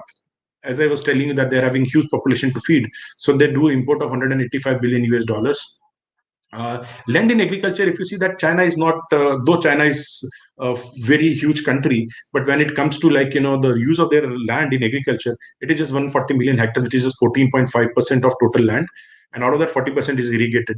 The challenge of land in China is that actually from west to east, China is having very, very harsh lands, from extreme desert to drought prone areas to the mountains, and very difficult mountains of that. The plutos are very difficult. So China is unfortunately has having a lot of challenge when it comes to their land. Now I would like to mention a little bit about Yuan Longping. Now this is a person who's got, I think, in 2004 World Food Prize. Today, if you are eating rice, there are 1 out of 5 chances that that rice is coming from one of the variety created by this gentleman. So 20% of world's rice are a variety which is being created by Yuan Longping. As an agronomist, he worked a lot on solving the problem of food security for China. The idea is very simple. China consumes a lot of rice. In fact, most of their population is rice-eating population. And because I told you that the land is having a challenge, they always get into of creating more of rice, right, with less of resources. So this gentleman actually, he's father of 2 or 3 very specific variety. One is called salt rice, which can be grown in saline areas, right? For example, those areas which are close to sea cannot grow rice. And those varieties now extensively used in Southeast Asia because salinity levels are very high, and it gives them the output. Second, he is also experimenting with something which is called dry rice or desert rice. They are able to cultivate rice in desert of UAE, right, with a specific variety, right? And that variety was actually created through a hybrid process towards 1970s and 80s. Now that variety is able to cultivate with nearly zero level of water, right, in a desert of Sharjah and Abu Dhabi. Third variety is actually where he increased the productivity from roughly 1.8 metric ton per hectares in 1970s to the current levels where actually 7 to 8 metric ton is a norm in China. So I believe Yuan Longping has a huge impact on the way the food security of not just China but the world is impacted. So let's understand challenges of China: limited arable land, small holding of farmers, water vulnerabilities, and weather extremes. You'll find that except the last, similar are challenges for India as well. The advantages: top R&D, both public and private facilities. So typically agriculture universities of China, agriculture university of Nanjing and Huazhong, they have been able to put, I think, close to 3,000 patents on AgTech. So again, they are working very, I'll say that, in a well-knit manner when it comes to R&D in agriculture. They are having very well-developed agriculture policy framework. So if you see that, when it comes to cultivation, right, and agriculture practices, they always work on 15 years, 20 years, 50 years policy framework. And very recently, 2015, they came out with the digital agriculture policy, which is very well defined, talking about what data can be used, what can be shared, what cannot be shared, what are the incentives. So very, very clear, well-defined policy framework. Definitely being a one-party country, they are having that control where nobody oppose their policies, right? So, but again, yeah, they're having very well-defined policy framework, and this is a learning for the rest of the world, where irrespective of whether you are a multi-party system or whether you are a democracy or a dictatorship or whatever, a country should have a long-term vision when it comes to agriculture framework, and every I'll say that subsequent government should follow that policy. and everybody should participate in creating that policy. Then the extensive adoption of biotech and digitech due to robust ecosystem. Now, when I say adoption, because the government is promoting those adoption, government gives the red carpet if they believe a specific type of technology can be rolled out. Only in China you can find more than 1 square kilometer of farms which are cultivating 300 different varieties of food, right, and having all sort of genetically modified, right, technology. So they allow a lot of experimentation and commercialization. Similarly, DigiTech, actually there is a huge support. If you go to Shenzhen, you will find that actually for more than a half a decade, right, drones are being used in farms. Guangzhou province, you'll find that the technology is used extensively. Even in the dry west areas of western part of China, you'll find that actually they have converted a big desert into beautiful farms, again using biotech and digital technologies. So they are having very robust ecosystem when it comes to agriculture. Now these are some of the companies and areas. Again, when you see that the marketplace is one of, again, you won't find in previous countries marketplace, but because China is having huge population, the marketplace is the biggest sector of AgTech. So the marketplace with the sense of making available farm to fork solution. So companies like Misai or the Fengshu, UGP, Tony's Farm, which is on organic, Taichen Cloud Farms, these are the companies which are actually whether input or output side market places, and very extensive. Some of these companies are valued in billions of dollars. Similarly, digital farming, so Terra Quanta and McFly and XAG, these are the companies which work very strongly when it comes to data, big data, artificial intelligence, drones, those type of things. GI and Sharksy are actually growing algorithms. Similarly, control farming, you are having Snan Bio, Alaska Life, JD.com. JD.com is again they are creating one of the largest network of vertical farms globally, with vision of putting 100 square kilometer of vertical farms in next 10 years. Similarly, Xingpeng is a company which is also is 360-degree holistic vertical farm solution company. Snan Bio is another company which is actually is working holistically from automation to right sort of inputs, plant science to create controlled farming, typically vertical farms. Biotech, Longping High-Tech is a company which actually uses all the varieties of the Longping, the gentleman I talked about in previous slide. Ecoman Biotech, King Agri, and ChemChina. ChemChina, everybody knows, they very recently bought over Syngenta, and Syngenta is having one of the biggest portfolio of biotech research in agriculture. And they have put all these companies under Syngenta group, right? So if you are aware, Syngenta is now a Chinese company, right? And so again, you find that biotech, again, China is doing a lot of things. So again, if you get time, please do look at these companies and read about them. They are doing something pretty awesome when it comes to AgTech. Now let's talk about India. So we have talked about a lot of things happening outside India. Coming back home, India is having a very different philosophy than any of the countries we have seen about. We don't just need to serve the local market, just like China, but we also have a global aspirations. AgTech in India is not just trying to solve problem of India, because we are having beautiful system availability of different type of agroclimatical zones, soil. We are able to deliver far more dynamic or a variable solution than anywhere in the world. So let's talk about India. Total population 1.38 billion, per capita $2,000 nominal, $2.6 trillion nominal as our GDP. Agriculture GDP of $400 billion, which is 16% of our GDP. Agriculture export $39 billion US, which is 12.5% of exports. Land, this is where actually we have the possibility and capability of becoming the food ball of the world. 160 million hectare land, 50% of that is irrigated. Challenges, again, smallholder farmers or small holding of farmers is a challenge.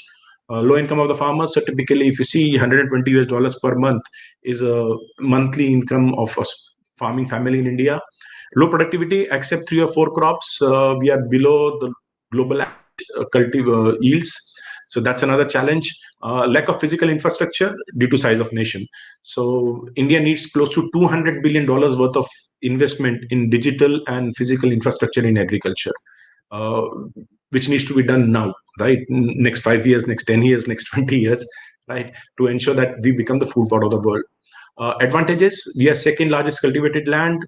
We have high local demand, highest number of farmers, diverse agroclimatical zone, 20 of them, 45 of total 60 soil types. So that gives the strength to India that anything which can be grown anywhere in the world can be grown in India. India have possibility of having 700 value chains, unlike anywhere in the world. So that's the biggest strength. God has been very kind to India. Now let's talk about a little bit of AgTech innovation. So we are having 6 areas where you'll find majority of AgTech innovation happening. So farm to fork, company like NinjaCart, GrowFarm, Weggrow, Mera Kisan. Now NinjaCart we all know actually like they aggregate from the farm. Same is GrowFarm, Weggrow. Mera Kisan is more predominantly focused on typically your organic. So they do farm to fork for organic. Digital farming, we have companies like Cropin, Satsure, AI Bono. Satsure is predominantly satellite-based remote sensing company. Cropin, again, I'll say that true Indian AgTech multinational. I think last time when I read, they were talking about close to 50 countries they have access to. Input e-com companies like AgroStar, Fresho Cards, Gramophone, Big Heart. Most of them actually ensure that the inputs for the farmer are delivered to them at their doorsteps. Traceability and quality. So traceability quality is very critical because in India, in the APMC of Mandi system, you need to do the quality assessment right on the Mandi itself, right? And company like AgNext are having an Intello lab, they have that capability. So stress is more about traceability to ensure that from where your food is coming. Finance and trading, India, this is another area which is very critical, unlike in other innovation hubs or countries we talked about, because access to capital for a developing country like India is critical when it comes to farming. So company like Arya, Bijak, and Gram Cover, which help in monetizing the farmers' output as a typically security or giving them credit based on microcredit based on their different parameters or data is very critical. And farm automation, typically EM3 and Sickle, these are company. I'm not very upbeat about farm automation sector if you ask me, right? Uberization of farm tools in India has not worked. The focus need to be where we are able to create low cost farm automation, right? A tractor which might be costing couple of lakh rupees, typically if we are able, what we are trying to do with the e-vehicles, right? Electricity vehicles, we should start thinking about electricity tractors, right? That will reduce cost of farmers substantially. So those type of innovation are more of requirement rather than just trying to create a Uberization of tractors or harvester. I don't see personally those things flying. So if you get time, please look at Cropin, NinjaCart, AgroStar, Satsure, Fasal, Dehat, and AgNext. So Cropin, I'll talk about 3 companies which are currently at the top of the value chain in different sectors. So Cropin, when it comes to digitization of farms, they are using AI, ML, they are using remote sensing, they are using vector analysis, and working in multiple countries. AgroStar, they are the largest agri input platform in India, delivering to lakhs of farmers on doorstep various agro inputs. NinjaCart, largest company when it comes to on the output side, aggregation center. So they collect. Typically, they are a company which collect directly from the farmers on their aggregation center, sort it, process it, and then give it to the retailers, typically businesses. So currently, they don't do the last mile. They only sell to company directly, for example, Reliance Fresh or Groofers or Big Basket of the world, who delivers to the last mile. So these three companies are having innovation in both technology and the business models. So I would now come to in case you are an AgTech startup, right? You need to have few specific thought process in mind when you try to create a solution, right? So first thing is that you need to design with the user in mind, right? Unfortunately, what happens is that without going on the farm, without meeting the farmer, without working with those in between the ecosystem, right, we just believe this is the right solution. It doesn't work that way in agriculture. So please interact with as much as possible with user at different stages of your development, and design based on your user requirement. Second thing is that you have to understand the ecosystem. By just having one view of like either the end user or the middleman or the input company or the output company or just the farmer is not going to help you, right? You need to have a 360-degree view of ecosystem. So please do spend time in understanding a complete ecosystem before creating a solution, right? Because there are a lot of regulatory issues, there are technical issues, there are different type of viewpoints in different communities. Middleman thinks differently, a bigger middleman thinks differently, input company thinks differently. So this is a very complex ecosystem, so please understand that. Design for scale. So don't design a solution which say that, okay, fine, it is going to only work for small farmers growing rice in Orissa. Believe me, it's not going to fly. You have to think about having scalability of your solution, right? Be local in your solution. With the visibility of that, you should be able to scale it. Otherwise, you'll end up with a challenge, because the margins in agriculture are very, very decentralized, small, right? So for you to have economic viability, you'll need to have scale, right? Working with 1,000 farmers has never made a successful AgTech company. You need to think about the scale. Build for sustainability.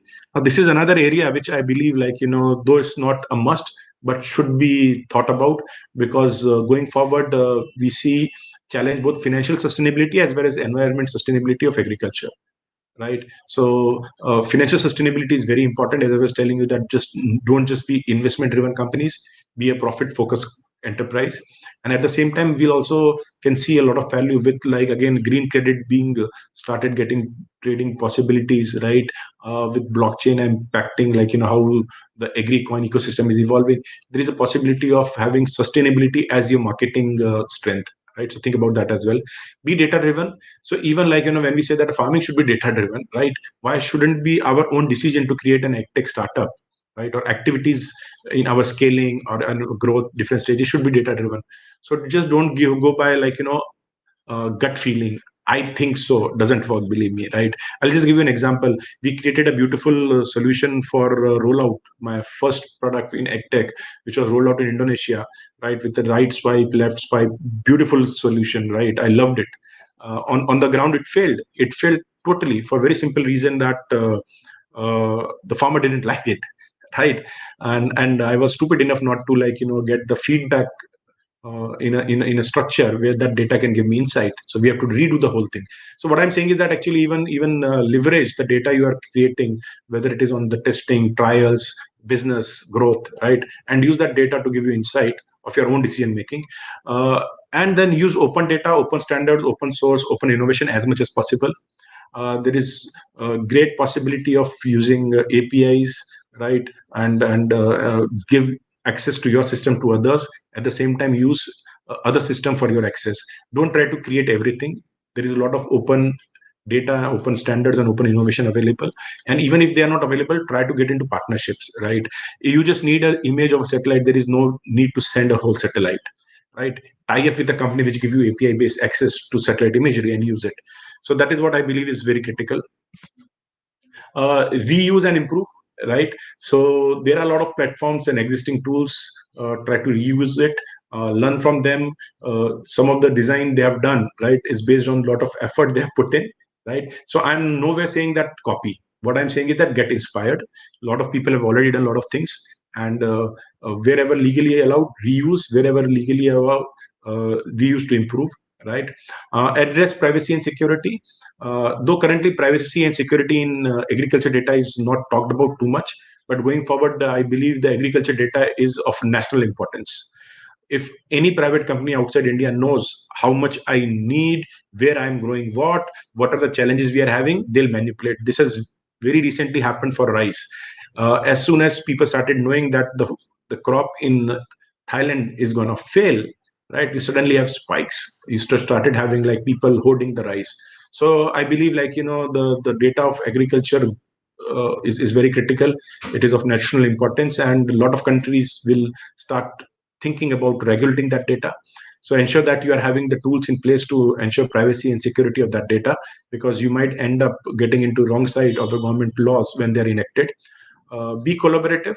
So as I've explained you, like, try to not just in the technology, but in processes, best practices, collaborate with those who are ready to collaborate, because thousands of AgTech companies working in their own silos is not going to help India. We need thousands and thousands of AgTech companies supporting each other, working together in a cohesive manner, in a collaborative manner. Then only we'll be able to solve the problem which India is facing of agrarian distress. With that, I would like to end this session. I hope I have not bored you much because it was a very long presentation. And I'm on LinkedIn, I'm on Facebook, I'm on YouTube.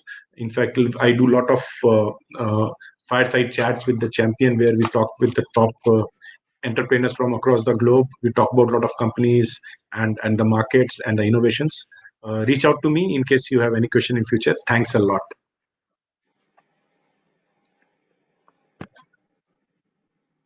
Thank you, Mr. Deepak Pareek. You can come out of the, okay, fine, good. I'm sorry if I've been long. No, it's not long. Mr. Manish, can you refurbish the, the screens? Mr. Manish. Okay. Mr. Deepak Pareek, it is a very fantastic and very innovative, insightful, and also very meaningful address to the young entrepreneurs who would like to establish, the AgriTech startup. And I'm also very happy that when I introduced some of the important points, and I'm very happy to know that you also stressed those points very well. It means that both the moderator and this addresser were sync. There is a one query which has come from, you can address first, from extension leader AEC Kopal.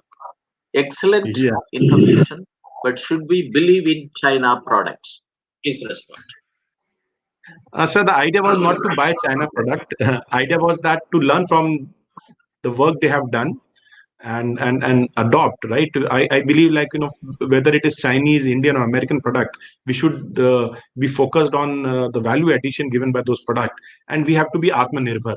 India cannot grow without homegrown technology. So idea is that learn from Netherlands, China, Israel, right?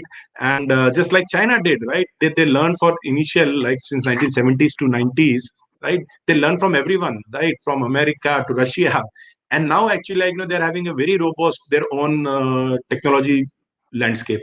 While they sometimes they cross the line of infringing IPs, but I'm saying that if we don't do that, but still create a very, very viable, our own technology ecosystem from R&D to the on-ground AgTech startups or tech startups, we'll do well. So yes, let's not trust Chinese, let's trust Indian technology and develop Indian technology.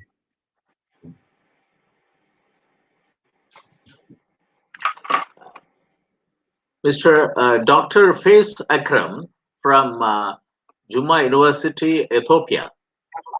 He has addressed this question. How farmers will improve agriculture by using these AgriTech technologies, because most farmers in the world are not well qualified except in some countries. I fully agree with Dr. Faiz for a very simple reason is that's why in my presentation I said that there is a lot of information, no insight. Now, insight means a person should be told in the way he understands, then it becomes insight. If I speak English to someone who doesn't understand English, then it is just information, not an insight, right? When I start speaking in their language, so for example, if I tell a farmer, you have to start irrigation from 2 a.m. tomorrow, right, in his local vernacular language, this is insight. Unfortunately, solution given so far is that we give him a dashboard in English, right, telling him what is the weather, what is the chances of rainfall. Farmer doesn't understand. So that is what I fully agree with you, right, that we need to give solution through extension applications, or even forget application. Farmer don't have smartphone. Why can't a small SMS, a WhatsApp chatbot, which tells in their own language what needs to be done, should be created? In fact, we did this trial, which is still going on in vernacular. We call it Kisan Sevak. It's a agri bot on WhatsApp, where farmer, he just in his vernacular Hindi or Gujarati writes, I need this information. Based on his contextual information of his farm, his location, we already have that information in our database. We tell him exactly ABC, right? So rather than asking him to download an application, right, it's a simple WhatsApp chat, right? So again, I fully agree with you, doctor, that we need to create solution which is farmer centric, with understanding that farmers are not rocket scientists, they are not very well educated, they have limitation in their language. In fact, he's from Ethiopia, so I will suggest, like, we worked in southern Ethiopia with coffee farmers, and the solution was actually in the local dialect. So that is what is required. We have to understand the farmers and create solution based on their understanding. Thank you, Mr. Manish. Is there any other query? Okay, Mr. Dr. Faiz Akram, what are the major challenges will be faced by the farmer in developing countries to adopt this modern technology, that is AgriTech, and what will impact on their life? Sure. So, Dr. Faiz, there are a lot of challenges in developing countries because majority of AgTech companies will depend on access to internet and access to electricity. And these are two big challenges in Africa. Though in Southeast Asia, they are not that big a challenge, specifically when it comes to India. We have, like, electricity and internet available everywhere, right? Even though we are clubbed in developing country. Unfortunately, in Africa, you find there is a lot of challenge when it comes to access to the electricity and internet. That is, I believe, is a big challenge, and developing countries need to sort it out because internet is key for any digital, like, success, and access to internet in a low cost is what is very, very critical. The benefits are humongous, right? If you say, like, lot of initiative happening already in Africa, right? Whether we're talking about micro mobile payments in Kenya, or M-Pesa, or like, the activities happening in Ghana. I've come across where actually, like, agri credit is given to the farmers right through mobile applications. So there is a huge possibility of first getting low cost access to credit. Second, access to markets. The problem with the developing world is that when their farmers grow something, the access to markets become a challenge. And third, access to information and insight. We cannot continue to do agriculture we used to do 20 years back. That modern information about good agriculture practices, and I'm saying that recent good agriculture practices, right? We are already using drip irrigation in rice, right? That's a good agriculture practices, not the filling the farm with 2 centimeter height of water, which used to be good agriculture practice 20 years back, is not today's good agriculture practice, right? So that is only possible to be delivered to the farmers through AgTech. And that is where I believe, like, in fact, I had some engagement with African Union also, where they are working on digital footprint for agriculture when it comes to agriculture. So those initiatives, I believe, are going to create a lot of traction. In fact, I was a speaker at African Union talking about how AgTech will impact Africa. And those things, I believe that market is opening up. Unfortunately, we have pandemic, but otherwise you would have been far more focused working with Accra, working with African Union to bring AgTech to Africa. Mr. Manish? Okay. There is no question. Okay, thank you very much. Okay, now it is a very wonderful presentation, address, lecture to the audience. And for me, it was a big learning. Today I was able to listen to you for more than 2 hours. And the title, Digital AgriTech and Agri Startup Prospective. I think you have touched every nerve center on the value chain. As an agri startup and a person who has developed and founded 2 tech startup, and you also very nicely said it, MyCrop with inputs efficiency, and then and digital, Agri, you started for facilitating climate smart agriculture. And then you also gone to the next step of, AgriTech market aggregator. It's a HnyB. It is a very good, journey which you have, started, from 2016 to 2020 now. Within 4 years, you have got a phenomenal growth. And it is a good value, lesson learning for all the digital, Agri, tech, startups. And you also summed up very effectively that what should be, what are the lessons the Agri-Tech startup should have it. You also given about, 9 golden principles. Be collaborative. Address privacy and security. I'm starting from, back to Fred. And because you said it, address privacy and security with respect to agriculture sector is of national importance with respect to India is concerned. That is an important thing. And then design with user perspective. You should keep user in your mind. Design with user. And understand the ecosystem 360 degrees. Design for scale-up. Scalability is more important. And build for sustainability. Be data-driven. And use open data, open standards, open source, and open innovation. And it is very, you have, given all the ingredients for the as a valuable ingredients to be understood in this international webinar series on open source digital technologies for self-reliant India. I'm also going to add one more: creation of value network. And I'm very happy to inform that Dr. Jabamalai Vinanchi Arachi was the former principal advisor to the Director General UNIDOM. While he was addressing in this webinar series, he said it very effectively. The title was Seizing the Opportunities in Open Innovation and creation of value networks in the digital era for self-reliant economy. I think, you are the second speaker, which you very nicely summed up for Agri-Tech startups. As use open data. You should be data-driven, but use open data to the extent possible.